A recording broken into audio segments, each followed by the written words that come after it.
بسم اللہ الرحمن الرحیم۔ السلام علیکم ورحمۃ اللہ وبرکاتہ۔ تمام تعریفیں اللہ تعالیٰ کے لیے، بے شمار درود و سلام حضرت محمد صلی اللہ علیہ وآلہ وسلم پر۔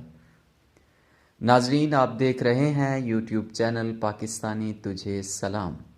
امید کرتے ہیں آپ سب حضرات خیریت سے ہوں گے۔ ناظرین، اس ویڈیو سے پہلے 3 ویڈیوز ہم امام جعفر صادق علیہ السلام کی کرامات پر بنا چکے ہیں۔ جن حضرات نے وہ ویڈیوز نہیں دیکھی وہ ویڈیوز ضرور دیکھیں۔ آج کی ویڈیو میں بھی امام جعفر صادق علیہ السلام کی ایک بہت شاندار کرامت بیان کی جائے گی۔ اس سے پہلے نئے آنے والے حضرات سے درخواست، جن حضرات نے چینل کو سبسکرائب نہیں کیا وہ چینل کو سبسکرائب کیجئے اور بیل آئیکن پریس کیجئے۔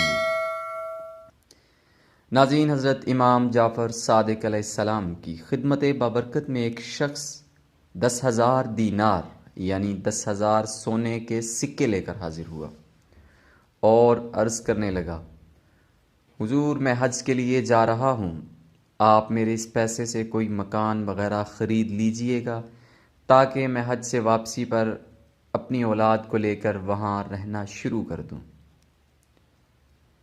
پھر حج سے واپسی پر وہ شخص آپ علیہ السلام کی بارگاہ عالی میں حاضر ہوا تو امام علیہ السلام نے اس سے فرمایا، میں نے تمہارے لیے جنت میں مکان خرید لیا ہے، جس کی پہلی حد سرکار دو عالم حضرت محمد صلی اللہ علیہ وآلہ وسلم پر، دوسری مولا علی علیہ السلام پر، تیسری حضرت امام حسن مجتبی علیہ السلام پر، اور چوتھی حد حضرت امام حسین علیہ السلام پر ختم ہوتی ہے، اور یہ لو میں نے اسے تحریر بھی کر دیا۔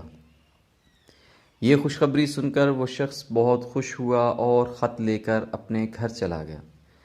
گھر جاتے ہی وہ شخص بیمار پڑ گیا۔ اس نے وصیت کی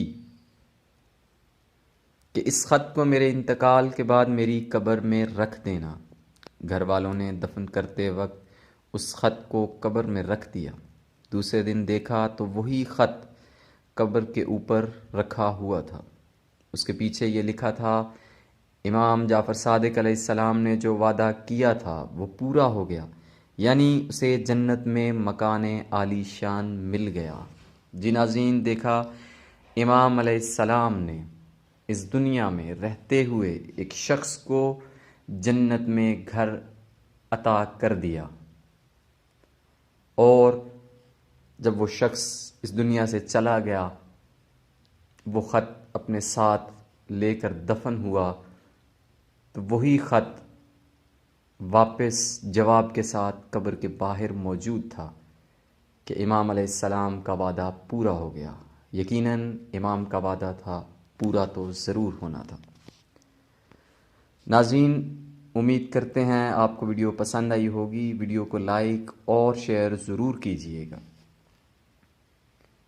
دعا ہے اللہ تعالیٰ ہمیں ان عظیم ہستیوں کے ساتھ محبت، عقیدت، مودت اور وفا کی توفیق عطا فرمائے۔ آخر میں پیغام آپ سب حضرات کے نام سرکار دو عالم حضرت محمد صلی اللہ علیہ وآلہ وسلم پر درود و سلام کثرت سے پڑھیے۔ اپنا، اپنے ملک اور اپنی قوم کا خیال رکھیے۔ اللہ تعالی ہم سب کا حامی و ناصر ہو۔ پاکستانی تجھے سلام۔